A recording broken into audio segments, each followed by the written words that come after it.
Bazoum, c'est notre ami. Oh, nous allons protéger Bazoum. Franchement, s'il y a un problème, on va intervenir. Nous allons organiser ceci, nous allons organiser cela.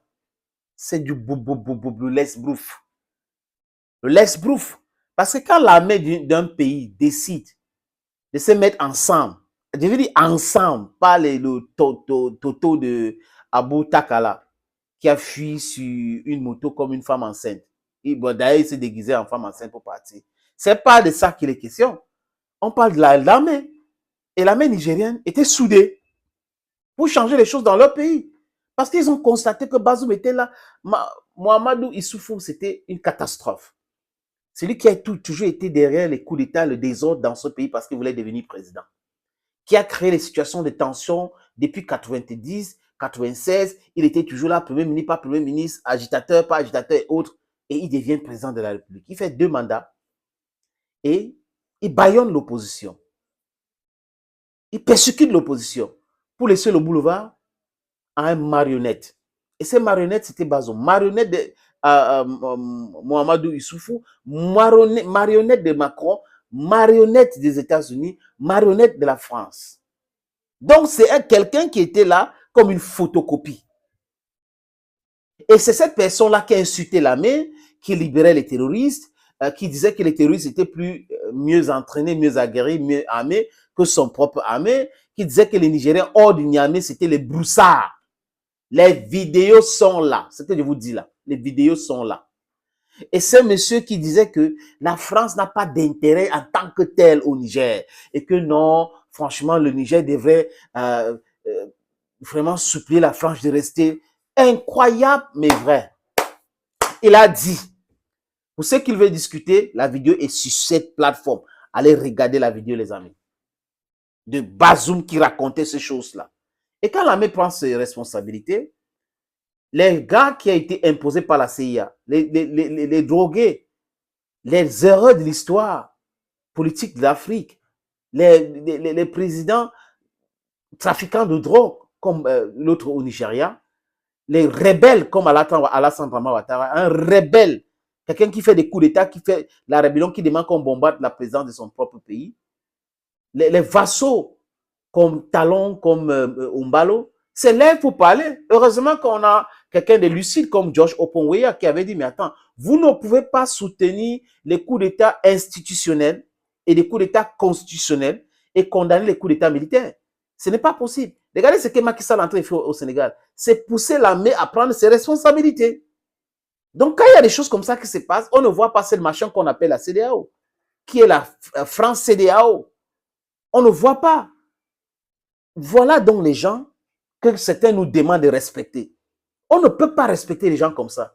Quand quelqu'un t'empêche d'évoluer, tu ne dois pas le respecter. Surtout quand tu sais que c'est lui-là, c'est mon sorcier là-bas. Il m'empêche.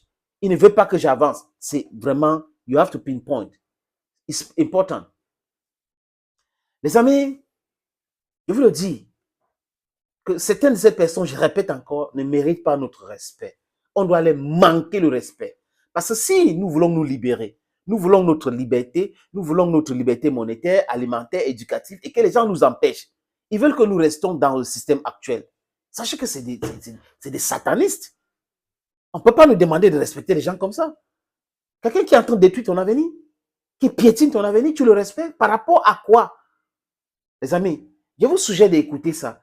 Les promesses de Macron de protection de Bazoum et autres, et à la dernière minute, qui lâche Bazoum comme ça, en pensant que ça devait être facile de menacer les militaires, utiliser la CEDEAO pour avoir à installer Bazoum encore au pouvoir. Vous avez mal compris cette histoire. Bazoum les a dit au départ, ils m'ont encerclé, ils sont seulement 700, vous avez 1500 hommes, libérez-moi. Essayez de me libérer. Et Macron qui a dit non, on va voir ça après et tout. Et 1 mois et demi après, il commence à dire que Bazoum va devenir quoi? Président. Never ever. Ça ne va pas marcher, les amis. Je vous suggère donc d'écouter cette petite audio encore, les amis, qui va vous édifier davantage. Ce que j'ai pu apprendre, Christopher, c'est qu'au début du putsch, le président nigérien déchu, donc Mohamed Bazoum, était dans une résidence très sécurisée. Et c'est à partir de là qu'il a appelé Emmanuel Macron pour lui demander de l'aide. Les putschistes, lui a-t-il dit, sont environ 700. Et vous avez dans mon pays 1500 soldats et qui pourrait intervenir et m'aider. Ça a été une fin de non-recevoir d'Emmanuel Macron, même si officiellement aujourd'hui, on soutient officiellement encore Mohamed Bazoum, de façon, je dois dire, très hypocrite, parce que on se doute bien qu'il ne va pas revenir au pouvoir. Alors les États-Unis, du coup de leur côté, tentent de jouer leur carte et de placer leur pion, si je peux dire, dans cette instabilité. Alors vous avez raison, les États-Unis se sont engouffrés dans la brèche, même s'il y a au sein de l'administration Biden, il faut le dire, des dissensions, des règlements de compte entre Anthony Blinken, le très francophile secrétaire d'État, qui prône la voie diplomatique, et puis James Sullivan, le numéro 2 de la Maison-Blanche, patron du Conseil national de sécurité, le NSC, qui est pour l'intervention militaire contre les putschistes. De toute façon, l'objectif des Américains est de conserver leur base de Niamey et celle d'Agadez au nord, d'où ils poursuivent dans le dos des Français, il faut que je le précise, leurs opérations anti-djihadistes avec leurs 1300 militaires. Si pour cela, il faut tirer un trait sur le retour à la légalité constitutionnelle, ils n'hésiteront pas. Les putschistes nigériens ne posent pas de problème.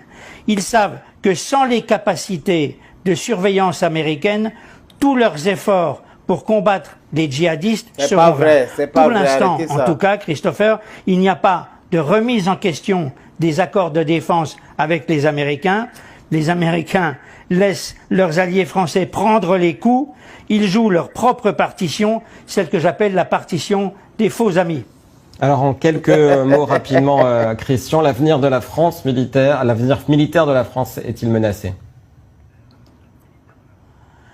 La France avait fait du Niger la base principale, je dirais même unique, de ses opérations militaires au Sahel. L'avenir des 1500 militaires qui y sont déployés est aussi remis en question.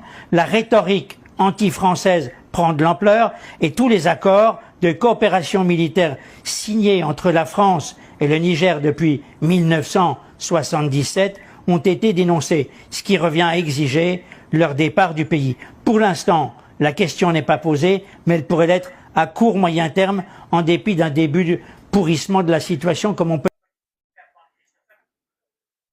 Voilà, friends, you got it yourself, right? L'hypocrisie, panier à crabe entre ces gens-là. Personne ne respecte ses engagements vis-à-vis d'un et des autres. Les Américains prennent, ils sont là pour leur intérêt.